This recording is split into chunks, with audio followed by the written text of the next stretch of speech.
Hola, ¿cómo están? Vamos a seguir con el tema del marco conceptual de la información financiera. Acuérdense la clase de la sesión anterior, estuvimos viendo una presentación muy breve de qué cosa era, pero ahora vamos a entrar en detalle. Vamos a mostrar primero los capítulos que contiene este marco conceptual. Tiene 4 capítulos. El primer capítulo versa sobre la información financiera para propósito general. Acuérdense de lo que hablamos la sesión pasada. El capítulo 2 se refiere a la entidad que informa, pero este capítulo todavía no está terminado, así que está pendiente, pendiente de aprobación por el YASBI. Seguramente en la versión del marco conceptual del año 2015, ahí estará el capítulo 2. El capítulo 3 versa sobre las características cualitativas. Y el capítulo 4 eh, tiene todo el texto restante del marco conceptual del año 89 que no cambió, que se quedó vigente sustancialmente, salvo una cosa muy pequeña. Pero en cambio en los capítulos 3 y el capítulo 1 sí hay cambios más importantes, ¿no? Entonces el capítulo 4 es el texto restante del marco conceptual del año 1989. Entonces, resumiendo, el marco conceptual tiene 4 capítulos y ahora vamos a hablar del capítulo 1 y del capítulo 3, para después en la siguiente sesión tocar un poco el capítulo 4. Vamos a ver esto. ¿Cuál es el objetivo del marco conceptual o de los estados financieros? Proporcionar información financiera sobre la entidad que informa y que esta información financiera que sea de utilidad. ¿Y cuánto es de utilidad? Cuando la información financiera influye en los decisores, en los usuarios, tomar una decisión cuando está leyendo el estado financiero. Entonces, la utilidad está por el lado de que influye en el proceso de toma de decisiones, ¿no? La información financiera con propósito general, eso es muy importante, ¿no? El marco conceptual nos habla sobre estados financieros de propósito general, no propósitos específicos. O sea, los estados financieros se dice que son propósitos específicos cuando están destinados para algún stakeholder, para algún usuario en especial. Por ejemplo, que proponemos estados financieros para presentarlo a la SUNAT, o sea, con tendencia tributaria. No. El marco conceptual habla de información financiera con propósito general. ¿Eso qué quiere decir?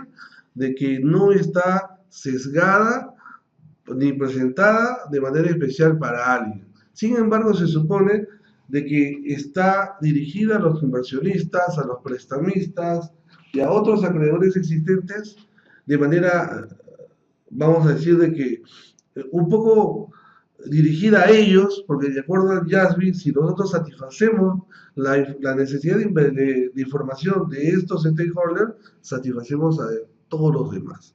Y como dijimos la sesión pasada, los usuarios son distintos, desde los empleados, hay usuarios internos hasta usuarios externos, ¿no?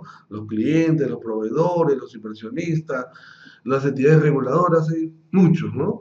Y no solamente los que tenemos ahora, sino también los potenciales.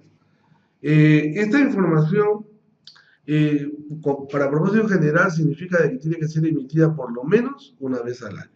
Entonces, esto es importante. La información sobre la cual versan los estados financieros que hay en el marco conceptual es información financiera de propósito general. El marco conceptual un poco nos dice qué debemos informar, ¿no? Esa es la pregunta. ¿Qué se debe informar en los estados financieros?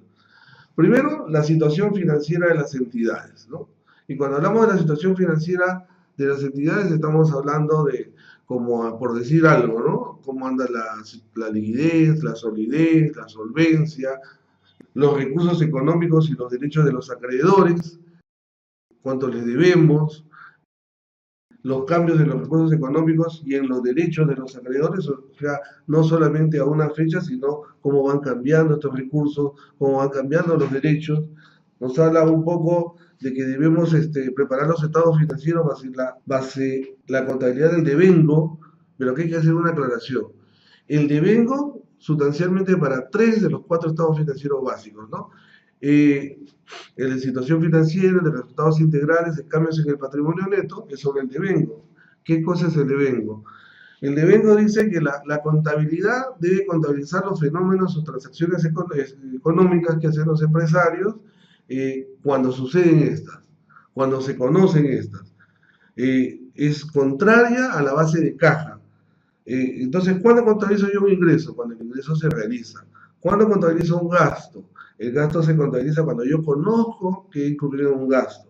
Por ejemplo, si yo estoy haciendo la contabilidad del mes de diciembre y conozco que estoy subiendo en luz, a pesar que no me ha llegado el recibo de luz, porque quizás me llegue en enero, a pesar de que yo cancele ese recibo de luz en 15 de enero, por decir algo, yo no tengo que esperar a cancelar ese recibo de luz, sino como conozco de que he sumido en luz y eso tiene un costo, yo tengo que contabilizar ese gasto en el mes de diciembre. Ese es el concepto de devengo, que es muy distinto a la base de caja. La caja significa yo contabilizo los ingresos cuando los recibo y los gastos cuando los desembolso. El único estado financiero de la contabilidad según IF que se registra sobre la base de caja es el estado de flujos de efectivo, que ya vamos a ver más adelante. También nos habla de que tenemos que informar sobre el rendimiento financiero reflejado por esos flujos de efectivos pasados, ¿no? Y cuando hablamos de esos flujos de efectivo pasados, hablamos de actividades de operación, actividades de financiamiento y actividades de inversión. Eso lo vamos a conversar en más detalle en otras sesiones. Y finalmente, debemos informar sobre cambios en los recursos económicos y los derechos de los acreedores que no proceden del rendimiento financiero, ¿no? Entonces quizás estamos hablando acá de otros tipos de recursos económicos, quizás los accionistas hacen un aporte de capital, esto ya no viene del negocio en sí, sino ya es vamos a decir, es un aporte, es una inversión que están haciendo los accionistas en la empresa, distintos a los que provienen del giro del negocio.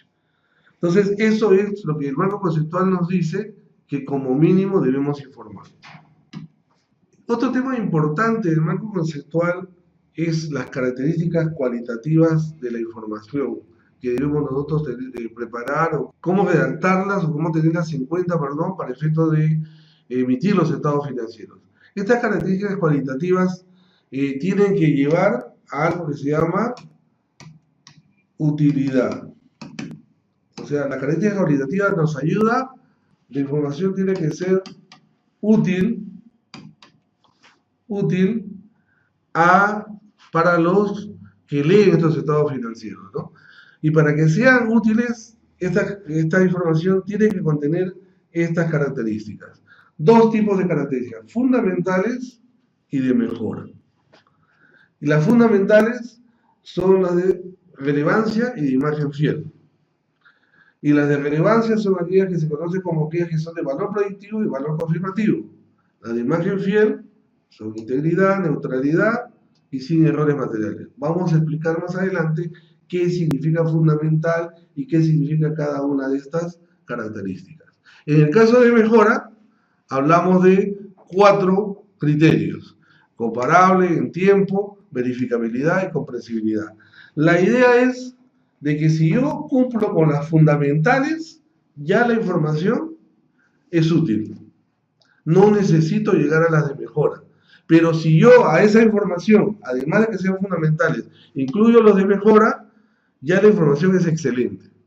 Ojo con esto, ¿no? Es igual que, por ejemplo, si yo necesito para desplazarme a mi trabajo un auto, es suficiente que yo tenga el auto de modelo estándar, porque eso me mueve, me lleva a la oficina, a mi casa, me desplazo, pero ya otra cosa es si yo a ese auto le pongo pues un ecualizador o un parlante porque me gusta la música, o le pongo llantas bonitas, ya el auto es bonito, ¿no? Pero sin necesidad de eso yo tengo un auto que funciona. Igual, la información financiera es útil si cumple solo con las fundamentales. Excelente si cumple con las dos. Entonces vamos a hablar de cada una de ellas.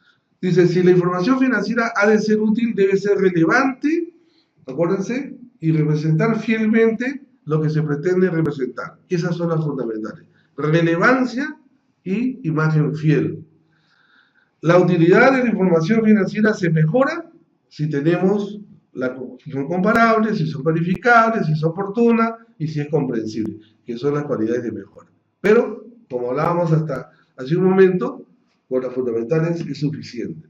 Entonces, vamos a hablar sobre las fundamentales. La relevancia. La relevancia. Dice, la información es relevante si es capaz de influir en las decisiones tomadas por los usuarios. Eso es relevancia.